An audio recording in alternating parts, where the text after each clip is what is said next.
Hi friends, ఈరోజు మనం టమాటా మసాలా అయితే ప్రిపేర్ చేస్తున్నామండి. దానికి ఉల్లిపాయలు, పుదీనా, కొత్తిమీర, పచ్చిమిర్చి అయితే మిక్సీ పట్టాము. అలాగే ధనియాల పొడి, గరం మసాలా అయితే పౌడర్ చేసి పక్కకు ఉంచుకున్నాము. పల్లీలు, కొబ్బరి పొడి కూడా పౌడర్ చేసి పక్కకు ఉంచుకోవాలండి. టమాటాలను ఇలా కట్ చేసి పసుపు, ఉప్పు, కొద్దిగా ఆయిల్ వేసి ఫ్రై చేసుకోవాలండి. కడాయిలో ఆయిల్ వేసి పచ్చిమిర్చి, పుదీనా పేస్ట్, కొంచెం గరం మసాలా వేసుకొని అల్లం వెల్లిపాయ, పసుపు వేసి కొంచెం ఫ్రై అయినాక ఈ పల్లీలు, కొబ్బరి పొడి అయితే వేసుకోవాలండి. ఇది ఒక 5 to 10 minutes అయితే ఫ్రై చేయాలండి, ఆయిల్ పైకి వచ్చే వరకు. టేస్ట్ అయితే బాగుంటుందండి. అప్పుడప్పుడు ఇలా చేసుకొని తింటే సూపర్ టేస్ట్గా వస్తుందండి.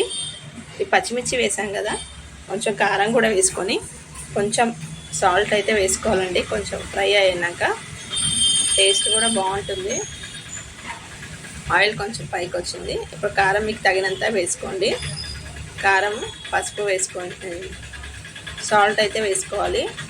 తర్వాత పిడికడంతా చింతపండు అయితే తీసుకున్నాము. అది రసం తీసి అది కూడా పోసి ఒక 5 minutes పెట్టాలి. ఇప్పుడు సాల్ట్ వేసుకుంటున్నాము. ఒక 5 minutes తర్వాత చింతపండు రసం అయితే వేసుకోవాలి. చింతపండు రసం వేసి 5 minutes తర్వాత కొంచెం గరం మసాలా, ధనియాల పొడి వేసుకోవాలి. ఆయిల్ పైకి వచ్చింది. కొంచెం ఫ్రై అయినాక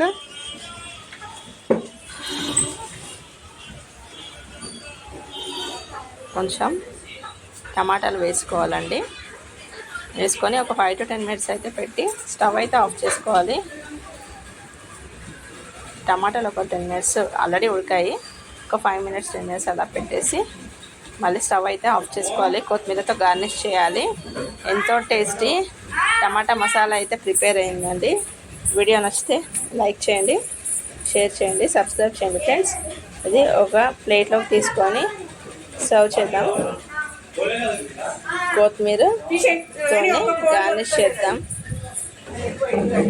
కొంచెం సాల్ట్ కింద ఉంది, బండి కింద.